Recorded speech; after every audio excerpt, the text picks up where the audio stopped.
So we're going to... How do I switch it on? We're going to look at Matthew's Gospel. This is going to be a very familiar passage. If you can look at it on there, or if you want to find it in your own Bible, it's Matthew chapter 14, verses 22 to 33. So I'm going to read it from there, because otherwise if I've got it on my phone, it will probably be different. Immediately, Jesus made the disciples get into the boat and go on ahead of him to the other side, while he dismissed the crowd. After he dismissed them, he went up on a mountainside by himself to pray. Later that night, he was there alone, and the boat was already a considerable distance from land, buffeted by the waves because the wind was against it. Shortly before dawn, Jesus went out to them, walking on the lake. When the disciples saw him walking on the lake, they were terrified. "It's a ghost," they said, and cried out in fear. But Jesus immediately said to them, "Take courage, it is I, don't be afraid." "Lord, if it's you," Peter replied, "tell me to come to you on the water." "Come," he said. Then Peter got down out of the boat, walked on the water, and came towards Jesus. But when he saw the wind, he was afraid, and beginning to sink, cried out, "Lord, save me!" Immediately, Jesus reached out his hand and caught him. "You of little faith," he said, "why did you doubt?" And when they had climbed into the boat, the wind died down. Then those who were in the boat worshipped him, saying, "Truly, you are the Son of God." That's probably a very familiar passage. And I think I've talked about it a bit before, and other people have. I want to pick out, I'm sorry, there's going to be 9 points this morning. I know that sounds really bad, but don't worry, they're quick. I'm going to pick out 3 S's, 3 P's, and 3 T's this morning. Firstly, we're going to start with the obvious, the ones that you've probably heard before. And we're going to start with stepping out of the boat, number 1. The obvious challenge that presented from this passage is this: are we ready to step out of the boat? Are we ready to step out of our comfort zones? Peter took a radical step and stepped out of the boat onto the waters. And as he did so, God worked a miracle, and Peter walked on water. If we will take radical steps for God, we will see amazing miracles. Jesus promised that we will see greater or more things than these. What might that look like? Well, last night, Holly and I went to Limitless One in Bradford, so I wasn't preparing my sermon until late. But Andy Lenton was talking from the passage where Jesus talks about the sheep and the goats. And he made the point that there is way more teaching in the Bible about justice than most other things. He challenged us that authentic righteous Christian lifestyle involves caring for the poor, the needy, the outcasts, the lowest and the least in our society. That is a radical call on us as Christians. I wonder what that looks like for us. Maybe as we think about that, we're challenged, and we think, that may be an area where I need to get out of the boat. Or maybe there's other areas where God is saying, you need to take a step out of the boat. You need to trust me with that thing that you've been worrying about. You need to take a step out and do it. What is it that God is calling you to take a step out to do? That's number 1. Number 2, we need to set our eyes on Jesus. So we've had the step out of the boat. We need to set our eyes on Jesus. Or in the passage, or in the Bible, we often talk about fixing our eyes on Jesus. And the challenge is that as we step out for God, will we set our eyes fixed on Jesus? Or will we allow ourselves to be distracted? In Peter's case, by the wind and the waves. What are the things that are going to distract us from focusing on Jesus? What does it mean to focus our eyes on Jesus? I want to suggest two things that are about fixing our eyes on Jesus. Number one, very simply, and there's no, not two T's, sorry, there's one of the T's, and we're going to come back to T's later, but there is a T here, and that's trusting. If we fix our eyes on Jesus, it means to trust him. Jesus spoke challenging words to Peter as he reached out and saved him from the waves. You of little faith, why did you doubt? Wow. Peter has just done something radical that most of us can only dream of ever doing. He has walked on water, and yet Jesus says that to him. You of little faith, why did you doubt? I don't think I'd be stepping out of the boat like Peter did. Yet he's saying, you of little faith, why did you doubt? It seems perhaps that Peter's step out of the boat was maybe not quite as faith-filled as we might think. After all, this is Peter. We know about Peter, don't we? The reckless one, the one who always seemed to end up at the center of attention somehow. This is the Peter who acted before he thought. And Jesus is challenging his faith.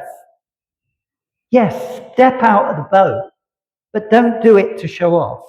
Don't do it out of bravado, out of, oh, look at me, or oh, I'm going to go and do this before I've even thought. Don't do it trusting in yourself. Perhaps Jesus is saying to Peter, trust in me.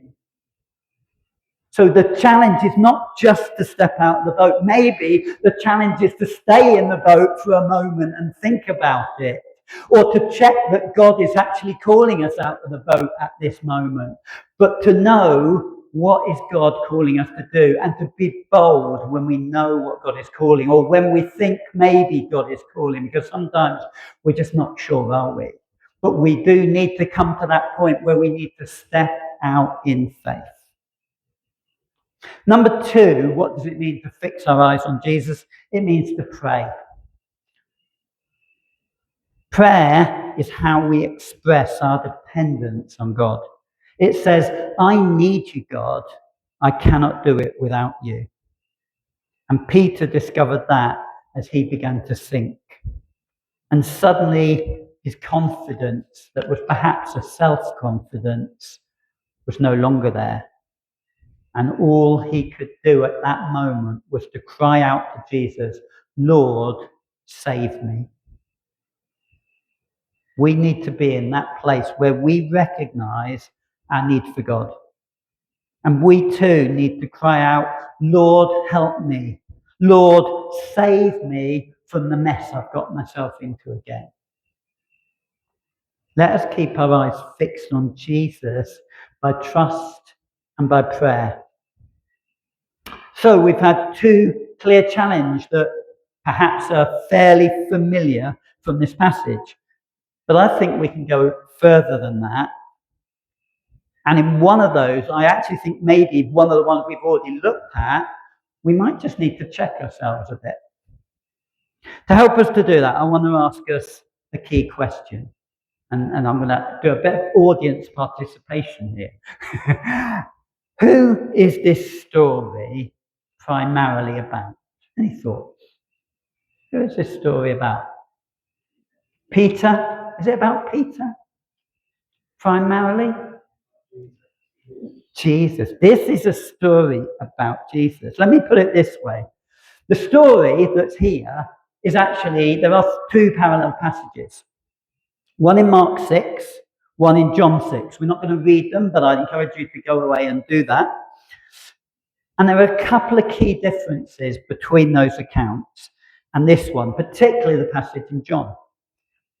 One of the key differences is that in one of the other accounts, in both of those other accounts, the episode of Peter walking on water is not even mentioned. It's only here in Matthew that Peter walking on water is mentioned, because the priority is that this is about Jesus. Perhaps Matthew wanted to also say something to us by looking at Peter. You see, it's a story that in this case does make us think about Peter and does make us to think about ourselves. But most importantly, I think it should make us think about Jesus. You see, it wasn't primarily by his ability or his power, by his faith even, that Peter walked on water.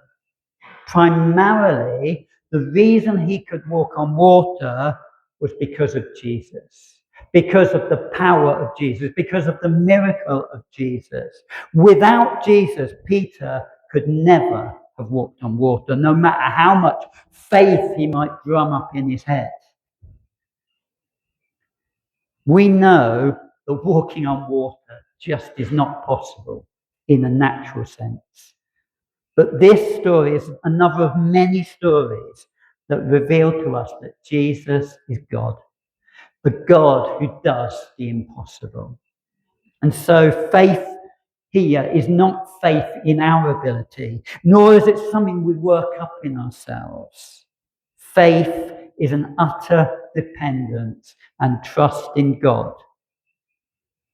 So this story primarily reminds us that 3.3, my third S, Jesus is supreme. He is Lord over all things. This story's actually got an Old Testament parallel as well. The story of Moses leading the people out of Israel and across the sea. Moses led his people through the waters of the sea. But Jesus goes a step further and he walks on the water. Moses saves the people by walking through the water. Jesus saves saves Peter by lifting him onto the water. So I believe we need to just understand not just what this story tells us about Peter and about ourselves, but also what it shows us about Jesus. Now, I did say there was another difference between this account and the other ones, and that's found in John's Gospel, right at the beginning of the story. And we'll bring that up in a minute, not just yet, Holly. And by looking at that, we can delve a bit further into what this passage teaches about Jesus. But let's just take stock a moment. We've seen what we can learn from Peter. Number one, will we step out of our comfort zones? Number two, we set our eyes on Jesus. And number three, Jesus is supreme overall. But now we come to the 3 P's. And those are about Jesus' priorities. In this passage, Jesus sets, I believe, at least 3 priorities, and I'm just going to put them as 3. Firstly, Jesus prioritizes the first P, people. You see, this story is actually half of the story. It's the second half of a longer story. It's the part 2 of the story of the feeding of the 5,000. You may not have picked up, but that's what came immediately before. And if we go back to the start of the feeding of the 5,000 in Matthew 14:13, we read that Jesus withdrew privately to a solitary place. But the crowds followed him there. There's Jesus trying to get alone, trying to get with his Father to pray, and the crowds are following him. Now, Jesus could have got grumpy at this moment, and he could have told them, go away, but he didn't. And in verse 14, we read that he had compassion on them and healed their sick. You see, Jesus prioritizes people. And then later in the day, when the disciples tried to get to Jesus, when the disciples tried to get Jesus to send them home, Jesus instead feeds them with 5 loaves and 2 fish. So he could say, let's get the people home, like the disciples are saying. No, He's going to prioritize the fact that these people have been there all day with him and they're starving hungry, and he's going to feed them, and he's going to get his disciples involved in feeding them. And then when he's done all of that, he realizes that his disciples have had enough. And in verse 22, at the start of the passage we read, he gets them into a boat and sends them ahead of himself to the other side of the lake. And it doesn't end there. He then dismisses the crowd. He deals with that himself. He could have kept his disciples behind and said, "Oh, come and get them dismissed for me." No, he sent his disciples on ahead, he cared about them, and then he dealt with the people. Jesus prioritizes people. Jesus came for solitude, but actually he gave it up for a time to care for people. But secondly, of course, Jesus does prioritize prayer. And yes, he gives it up for a time, but he does not stop in his determination to pray. He came for solitude, and through it all, he keeps that intention alive. As soon as he is able, once he's dismissed the crowd, as soon as he's dealt with their needs and the needs of his disciples, he renews his focus on finding solitude to pray up on the mountainside. And the challenges are we thinking about the people around us, or are we thinking about ourselves? And are we thinking about actually seeking God and what God is telling us about the people around us, or about ourselves? Or are we just too focused on our own agenda? Let's take time to think about people. Let's take time to pray, to seek God's will. But that brings us to the final one, that Jesus prioritizes his purpose, his mission. And that brings us to that second difference that I've already referred to. At the start of this account in Matthew's Gospel, there's a word, and you probably saw it come up a few times in this passage, which is immediately. Jesus immediately made the disciples get into the boat. But you may be wondering, what is the sudden rush here? Okay, maybe it's because the disciples are tired. And maybe it's because Jesus wants to take that time of solitude to pray. But there's one other thing that's going on here, and we find that in John's Gospel. So if we could just bring that up. In John 6:14 to 15, it says this. This is the end of that feeding the 5,000 account as it prepares to move into this story. After the people saw the sign Jesus performed, they began to say, "Surely this is the prophet who is to come into the world." Jesus, knowing they intended to come and make him king by force, withdrew again to a mountain by himself. You see, Jesus was aware of the dangers here. He knew that his mission, his purpose, was different to what they thought it was. They were ready to come and make him king, to crown him in their own way by force, to help to say, "Get on the throne and defeat the Romans." But that was not Jesus' purpose. That was not Jesus' mission. Jesus acts instead with immediacy. He immediately deals with that situation. He gets his disciples in the boat. He dismisses the crowd and he withdraws before they have time to dwell on what they are thinking about doing. Because he has prioritized his purpose, God's purpose, his mission to bring salvation by his death on the cross. So 3 P's after 3 S's. And just as we draw to a close, I've got 3 T's, as I said, that are just 3 very quick T's. Firstly, I think this story is also about timing. God's timing is not our timing. Jesus knew as he prayed on that mountain that his disciples were straining to get across the sea, because he looked out and he saw them in the distance. And he left them in that situation for a while. before he then miraculously, somehow, super speedy. I'm trying to imagine this situation. Can you imagine it? He's on a mountain. They're out several miles into the sea on the horizon. The next thing, he's there walking on the water with them. I don't know how quickly he must have walked, but he's suddenly there with them. And in the same way as they had to wait, sometimes we may need to wait for Jesus to step in. But we can wait knowing that he is in control and in his timing he will act. Secondly, this story, and this is where we might need to take a little bit of a step back from the first point that I made. This story is also not just about Peter and Jesus, but it's about the team. The other disciples were there too, and sometimes it's easy to forget they were in that boat as well. Yet Jesus doesn't call them out. Why didn't you get out the boat? It's Peter that Jesus calls out. He calls out Peter for a lack of faith, not the disciples for not getting out the boat. Peter. You see, Jesus sees us. That's, again, something that Andy Linton was saying last night. And sometimes we might feel, who am I? I'm insignificant. But Jesus sees us. He sees where we're at.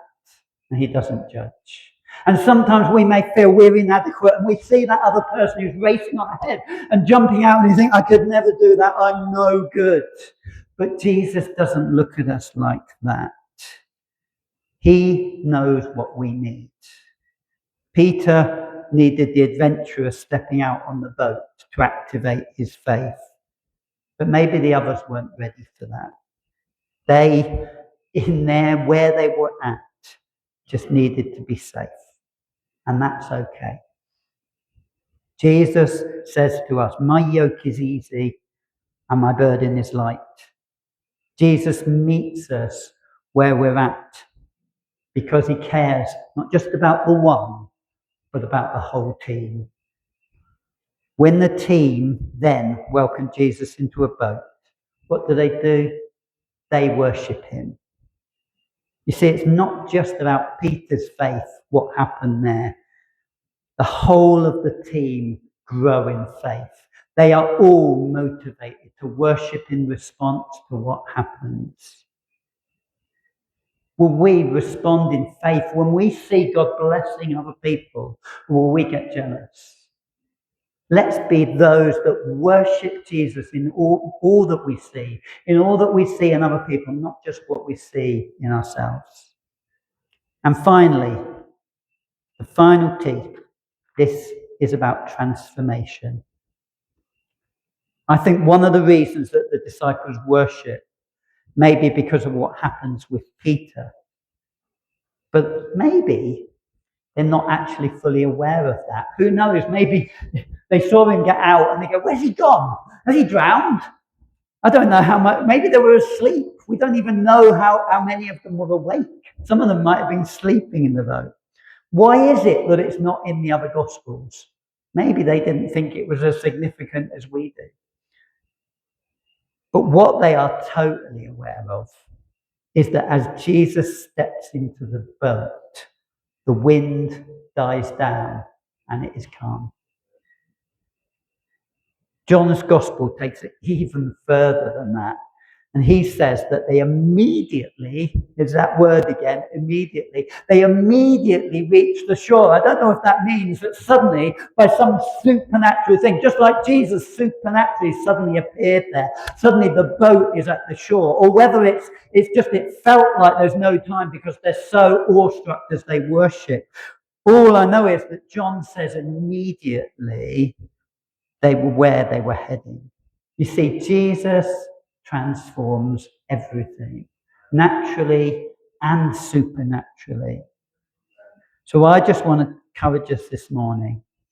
Are we ready to step out the boat? Are we ready to set our eyes fixed on Jesus, trusting him, bringing to him our prayers? Do we recognize the supremacy of Jesus as Lord over all? Are we ready to respond to his priorities, to prioritize people, to prioritize prayer, to prioritize God's purpose of mission? And will we trust in God's timing? Will we take our place in God's team, knowing we're all different, but all have our place? And finally, are we ready to see the transformation that God will bring as we trust him? Just want to give you a time to reflect, and then I'm going to pray. I don't know if you want to pray that brilliant. Let's just think, what is our response this morning?